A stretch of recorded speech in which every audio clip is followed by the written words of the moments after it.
Bangalore city of IT, আর প্রত্যেক বছর এখানে অন্যান্য স্টেট থেকে হাজার হাজার লোক আসে কাজ করার জন্য, আইটিতে হোক অথবা অন্য কোনো ডিপার্টমেন্টে হোক। তো আজকে ব্যাঙ্গালোরের একটা বিশেষ দিন। আজকে ব্যাঙ্গালোরের লোকসভা ইলেকশন।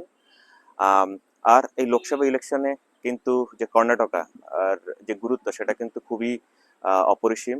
কেননা এখানে টোটাল 28টা লোকসভার সিট আছে। আর যেমন আমাদের ওয়েস্ট বেঙ্গলে 42 সিট, আর এখানে তেমনি 28টা। তো সেন্ট্রালের কাছে কিন্তু ইকুয়ালি এই কর্ণাটকার যেই ভোট সেটা কিন্তু খুব ম্যাটার করে। আর কর্ণাটকের আরেকটা জিনিস খুব গুরুত্বপূর্ণ, কেননা এখানে কিন্তু বিজেপি অ্যান্ড কংগ্রেস দুটোই কিন্তু সমান সমান। কখনো বিজেপি সিট বেশি পায়, কখনো কংগ্রেস সিট বেশি পায়, বাট ওভারঅল কিন্তু এখানে কংগ্রেসের পাল্লাটা একটু ভারী। আপনাদের দেখাবো যে এখানে ভোটিং সিস্টেমটা ঠিক কিরকম, ভোটিংয়ে কোনো ভায়োলেন্স হয় কিনা। সোফার 2007 থেকে আমি ব্যাঙ্গালোরে আছি, বাট এখানে কিন্তু আমি ওরকম কোনো ইনসিডেন্টের কথা আমি শুনিনি। বাট ফার্স্ট টাইম আমি এখানে ভোট দেব, তো দেখি এখানকার সামগ্রিক পরিস্থিতি কিরকম, তো সেটা আমি আপনাদের দেখানোর চেষ্টা করব। এটা হলো আমার ভোট কেন্দ্র, তো যেখানে আমাকে এসে ভোট দিতে হবে। যেটা হচ্ছে কি সেন্ট জেমস প্রাইমারি স্কুল। মানে খুব একটা বেশি লোক দেখা যাচ্ছে না, আর যারাও কিনা এসছে তারাও কিন্তু খুব শান্তিতে এখানে ভোট দিচ্ছে প্লাস চলে যাচ্ছে।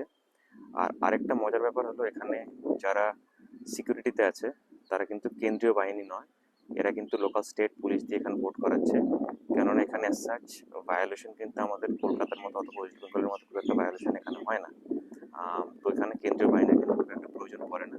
তো ম্যাক্সিমাম কর্ণাটকা বাকি যে বুথগুলো আছে সেখানেও কিন্তু লোকাল পুলিশ দিয়ে ভোট করানো হয়।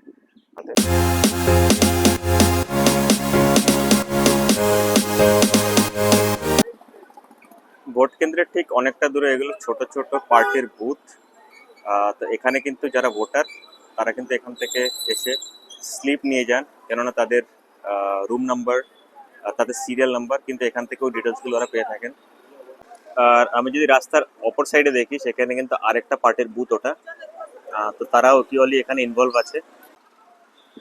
সানরাইজ ইংলিশ স্কুল, এটা হচ্ছে কি এখানকার আরেকটা বুথ কেন্দ্র। সামগ্রিকভাবে যদি আমি দেখি, এখানে জাস্ট বাইরে দুজন পুলিশ বসে আছে খুব রিল্যাক্সে, আর লোকজনরা কিন্তু তাদের মধ্যে গিয়ে যাচ্ছে এবং আসছে ভোট দেওয়ার জন্য।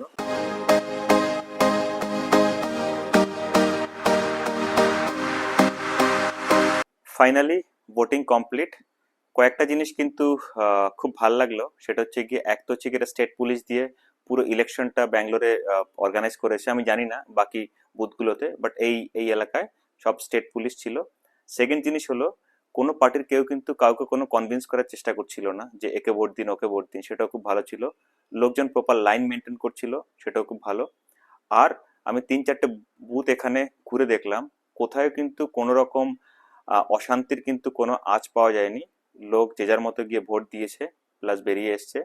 ইভেন রাত্রিবেলা আমি গিয়ে দেখলাম সেখানে পুলিশরা সব বসে আছে, আর বাইরে কিন্তু কোনো লোকজন ছিল না। তো ওভারঅল এটা কিন্তু খুব ভালো এক্সপিরিয়েন্স ছিল, যেটা আমি যদি আমাদের ওয়েস্ট বেঙ্গলের সঙ্গে কম্পেয়ার করি অনেকটাই কিন্তু ডিফারেন্স। তো আমি চাইবো যে সব স্টেটে এত শান্তিপূর্ণভাবে ভোট হোক, লোক তাদের ভোটাধিকার ক্ষমতা প্রয়োগ করে যে ডিজার্ভিং ক্যান্ডিডেট তাকে নিয়ে আসুক, যাতে কিনা দেশের ডেভেলপমেন্ট হয়। তো যাই হোক, ভিডিওটা শেষ অবধি দেখার জন্য ধন্যবাদ। Thank you so much.